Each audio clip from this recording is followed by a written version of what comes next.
సమ్మక్క సారక్క సీతక్క జీవితానికి చాలా పెనవేసుకున్న ఒక పెద్ద అటాచ్మెంట్ ఉంటుంది. సీతక్కది జీవితాన్ని 4 దశలుగా తీసుకుంటే బాల్యం, తర్వాత ఉద్యమం, తర్వాత ఎమ్మెల్యేగా ప్రజా జీవితం, తర్వాత మంత్రిగా. ఇన్ని దశల్లో బాల్యం కోసం ఒక్కసారి చెప్పండి. ఎందుకంటే ఈ వాతావరణం అంతా మిగతా వాళ్ళకి ఏదో తెలియదు కానీ మీకు మాత్రం ఒక పెద్ద ఇది. బహుశా నేను కడుపులో ఉన్నప్పటి నుంచి లేదా మా అమ్మ కూడా నాకు పిల్లలు పుట్టాలని నేను ఎప్పుడు అంత డీప్ గా అడగరు. కానీ ఇక్కడ మేము చిన్నగా ఉన్నప్పుడు ఇక్కడ ఒక చెట్టు ఉండేది. ఈ గద్దెలు ఉండేటి కాదు, మామూలు మట్టి గద్దెలు ఉండేది.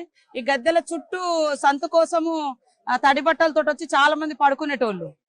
అంటే పిల్లలు పుట్టాలని ప్రతి జాతరకు వాళ్ళ మీద నుంచి మేము అందరం తొక్కుకుంటూ ఇట్లా తిరుక్కుంటా, అంటే చిన్న పిల్లలం కదా, అంటే అట్లా భక్తులు అందరు ఇక్కడ అక్కడ దేవుడు ఉండే ఇక్కడ వీళ్ళందరూ సంత పెట్టుకొని ఇక్కడ పడుకునేది. సంత అంటారు అన్నట్టు పిల్లల కోసం అట్లా ఉండేది. మేము ఇక్కడనే ఉండేటోళ్ళం. మా ఊరు వాళ్ళందరం వస్తే అక్కడ నుంచి ఆ చెట్టు ఉండేది,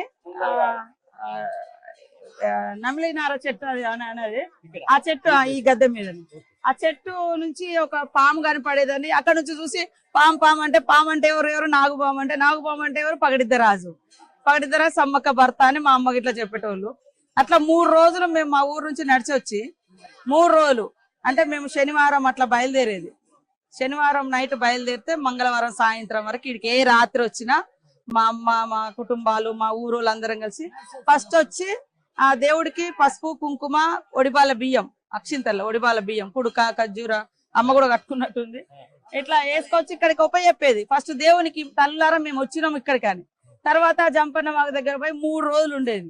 వాస్తవానికి ఇప్పుడు వచ్చేటోళ్ళందరూ కూడా అంటే ఆ ఆచారం ఉన్నోళ్ళని అనుకోవట్లేదు. వాళ్ళ తాతలు తండ్రులు వచ్చిపోయేది కాబట్టి అరే మా కుటుంబం నుంచి వచ్చారు కాబట్టి మనం కూడా వచ్చిపోవాలని వస్తున్నారేమో. కానీ ఒరిజినల్ గా ఆ దేవుడి యొక్క భక్తులు తరతరాలుగా వచ్చేటోళ్ళు మాత్రం మంగళవారం నైట్ అయినా రావాలి, బుధవారం పొద్దున వచ్చి సమ్మక్క సారలమ్మ పగడిద్దరాజు గోవిందరాజు గద్దెల మీద ఉన్నప్పుడే వాళ్ళు ఇక్కడ మొక్కులు మొట్టించి అప్పుడు తిరుగు ప్రయాణం జరగాల. ఇది ఒరిజినల్ జాతర.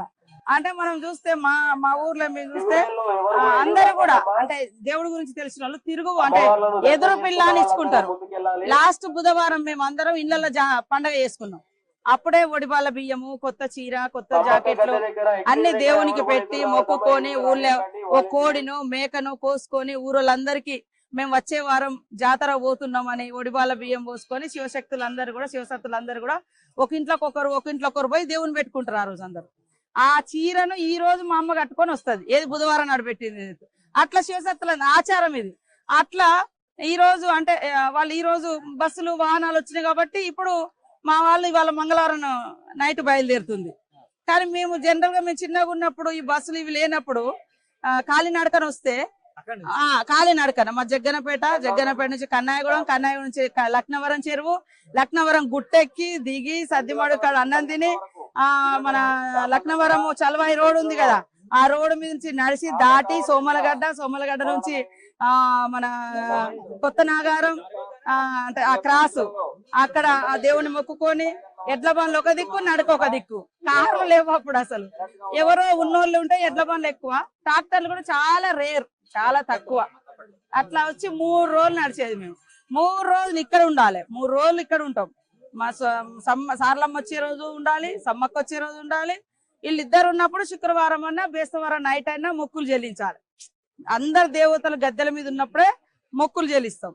మొక్కులు చెల్లించిన తర్వాత అప్పుడు శుక్రవారం నాడు మేకనో కోడినో కోసుకొని తల్లులందరూ గద్దెల మీద ఉన్నప్పుడే చేసుకొని అప్పుడు ఇంకా తిరుగు ప్రయాణం మళ్ళీ శుక్రవారం నైట్ పడితే మళ్ళీ ఆదివారమో సోమవారం వరకు రీచ్ అయ్యేది. అట్లాంటి పరిస్థితి. ఈ రోజు ఎడ్ల బండి నుంచి హెలికాప్టర్లు వచ్చినాయి, కాలినడకన మేము వచ్చేది, కార్లు వచ్చేసినాయి.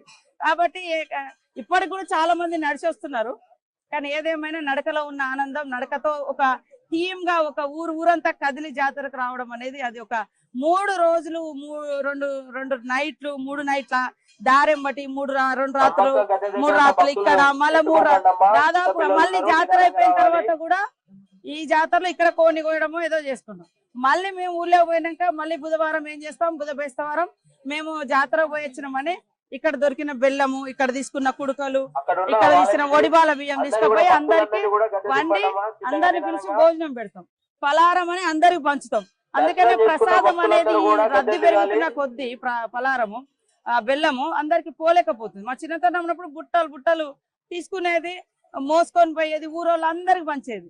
సో ఇప్పుడు చాలా రకరకాల ఆంక్షలు రకరకాల వాటి మీద అయింది. కాబట్టి ఈ ఈ జాతరను నేనేమనుకుంటానంటే ఎన్ని సౌకర్యాలు వచ్చినా ఎన్ని అవసరాలు పెరిగినా ఆ న్యాచురాలిటీని కాపాడుకోవాలనేది ఆలోచన.